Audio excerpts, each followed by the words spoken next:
itu mau kirim berkas di alamat email yang sudah ada di dikti tersebut. Nggak tahu akunya yang salah nih ngetik atau memang alamat emailnya yang keliru waktu itu ya. Nggak kekirim. Jadi berkas-berkas tuh nggak kekirim semua ke email tersebut. Ya, yang paling terakhir yang udah gimana nih gitu. Nah, akhirnya ingat waktu itu ada beberapa teman peternakan di IPB kebetulan. Nah, di situ ingat ada juga temen yang di pemuliaan waktu itu, pemuliaan ternak. Akhirnya aku minta alamat emailnya promotor tersebut ke teman, ternyata malah nggak dikasih sama teman. Waduh, temennya dikasihnya Dinda, malah tolong. Tapi dikasihnya malah nomor WA. Waduh, disuruh WA langsung. Udah, jadi langsung dikasih nomor WA. Di situ langsung ya udahlah, ini udah yang terakhir nih gitu kan. Ya udah aku WA beliau, pokoknya kayak perkenalan CV secara singkat gitulah, kayak gitu. Nah, beliau juga open, jadi disuruh ngirim ke alamat email, tapi alamat email yang lain waktu itu. Oh, berbeda sama yang ada di web. Iya, benar. Okay. Udah kirim berkas, tapi terus nggak ada respon lagi waktu itu. Tapi ya udahlah, posisinya kan aku juga waktu itu kerja, jadi ya udahlah, yang penting udah aku daftarin semua, nanti hasilnya kayak gimana ya terserah gitu. Gitu. Kayak gitu. Lumayan seru ya, perjalanannya panjang. Kalau bisa dirangkum nih, berarti Dinda itu daftar di 3 promotor. Benar. Promotor yang pertama waktu itu Dinda pas di UGM. Sebelum list promotor resmi dari Dikti keluar, udah open tapi ternyata nggak kejaring sama Dikti. Yang kedua, akhirnya Dinda lihat dan mau coba melirik yang ada di IPB, ternyata ada di produksi sama nutrisi. Iya, betul. Nah, Dinda lebih memilih yang ke nutrisi. Dan di nutrisi ini ada 2 promotor. Yang pertama dosen A dan dosen B. Yang dosen A, Dinda itu ternyata punya teman, iya nggak sih? Nah, ini namanya hatinya mulia guys, memilih teman daripada diri sendiri. Seru emangnya. Terus habis itu akhirnya Dinda mengalah lah istilahnya ya, mengalah untuk temennya, akhirnya mengambil yang dosen ketiga, dosen yang pemuliaan dan menawarkan peternakan rakyat, dan di situ akhirnya jalan Dinda. Keterima ya? Iyalah, sekarang ngomong di sini berarti keterima lah. Jadi waktu itu waktu akhir batas buat upload di Dikti.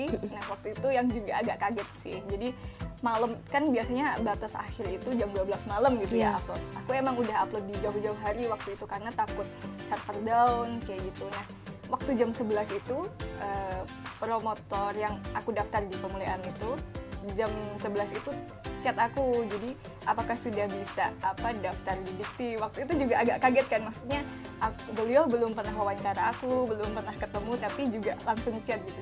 Tapi yang dipikirin aku sih cuman, wah beliau sangat kooperatif sekali ya, maksudnya mungkin semua yang mendaftar ke beliau di chat gitu kan. Cuman nggak ada pikiran apa-apa, maksudnya nggak ada yang lain mau berpikiran lebih jauh, takutnya nanti malah jatuh. Sakit. Gitu. Terus waktu kamu ditanya kayak gitu, kamu punya feeling nggak? Kayaknya aku nih yang diterima gitu. Punya feeling kayak gitu nggak? Itu jujur nggak ada sih.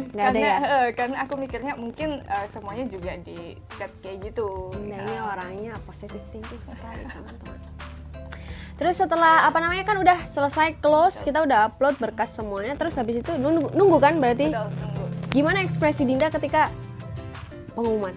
Nah, itu jadi kebetulan dikasih taunya itu pengumuman sama teman aku yang daftar di nutrisi tadi. Oh, di promotor kedua yang kamu daftar, yang Iya. teman tadi loh teman-teman ya. Oke, terus jadi kan aku posisi pas waktu itu masih kerja lah. Jadi aku udah daftar semuanya, udah bodo amat gitu. Aku fokus sama kerja gitu kan, kayak gitu. Karena di tempat kerja juga nggak ada yang tahu aku daftar beasiswa juga. Jadi emang ya gitu.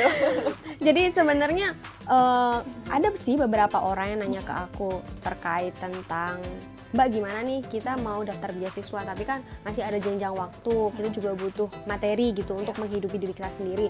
Nah, ini adalah salah satu contohnya. Bahkan Dinda ini udah kerja, dan di tengah-tengah kerja Dinda juga berusaha untuk apply beasiswa. Jadi sebenarnya tidak ada alasan ya untuk kita terhalang lah jalan kita. Kalau misalnya kita mau dan kita mau berusaha dan ada kemauan, ya itu jalannya bakal mulus-mulus aja. Dan yang penting sih kemauan sih, ya nggak sih? Iya. Kemauan itu penting.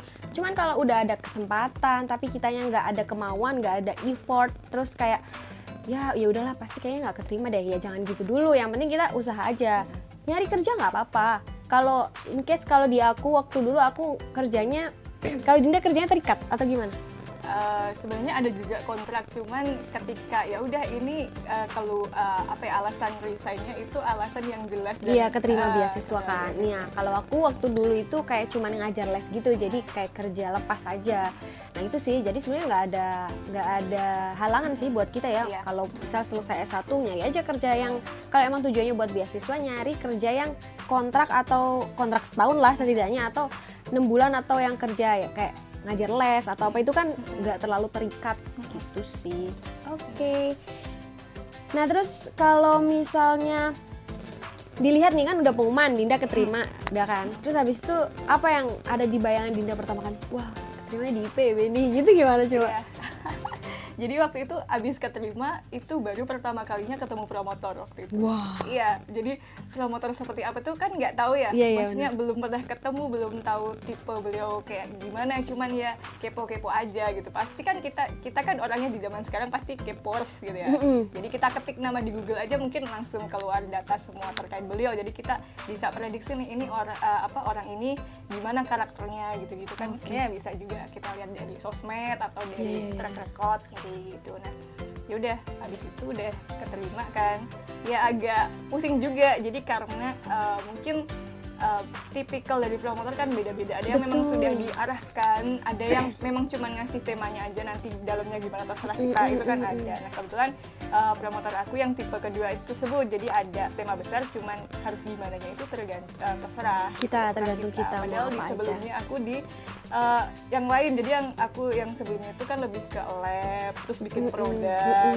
Aku pun kerja juga, maksudnya masih relate ke yang itu gitu kan. Jadi sekarang harus ke pemilihan nih gimana gitu. Jadi yang agak ya harus belajar lagi lah gitu.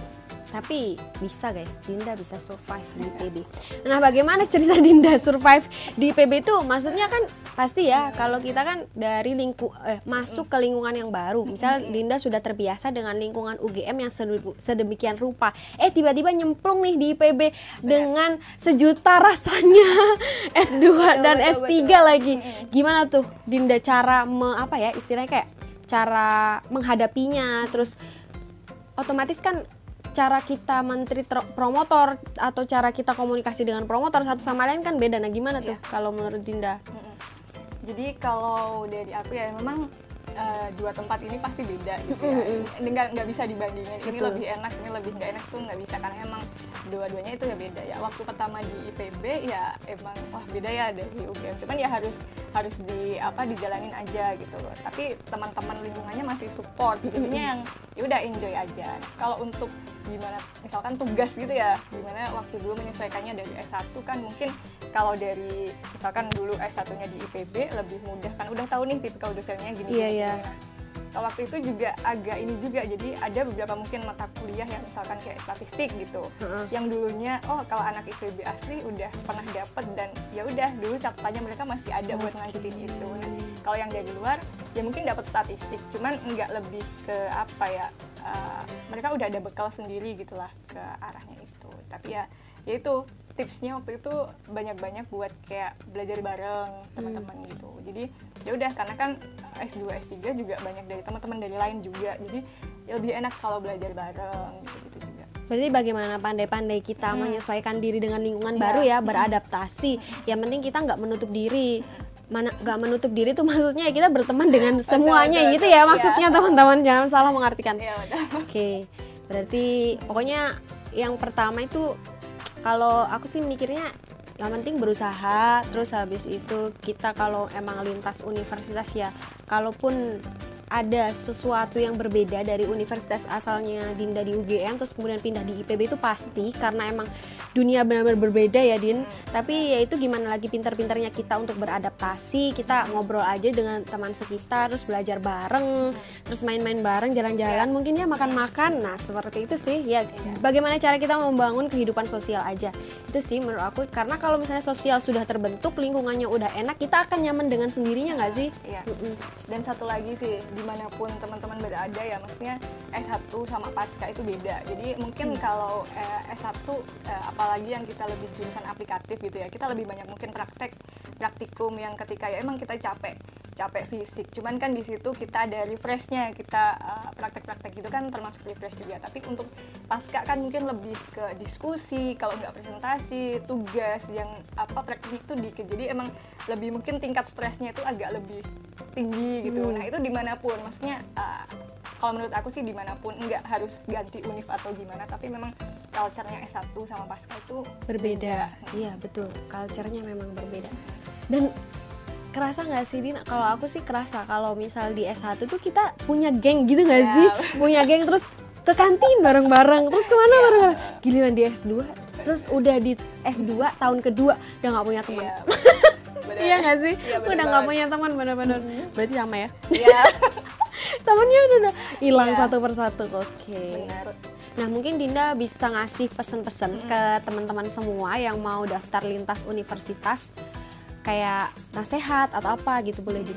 Ya, benar. Jadi kalau dari aku sih kayak saran buat teman-teman itu misalkan mau lamar beasiswa atau apapun lah itu, jadi kan harus yang baik itu emang dipersiapkan ya. Betul.